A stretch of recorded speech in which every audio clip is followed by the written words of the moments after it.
Samantala, Idol, pinaigting po ng Land Transportation Office Region 1 ang pagpapatupad po ng Oplan Ilaw at Anti-Colorum Campaign alinsunod po sa direktiba ng Pambansang Pamahalaan.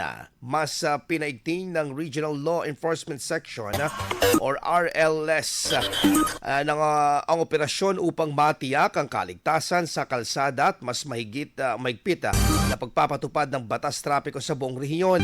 Ang Oplan Ilaw ay nakatuon sa tamang paggana ng mga ilaw ng sasakyan upang mabawasan ang aksidente, lalo na sa gabi at sa mababang visibility.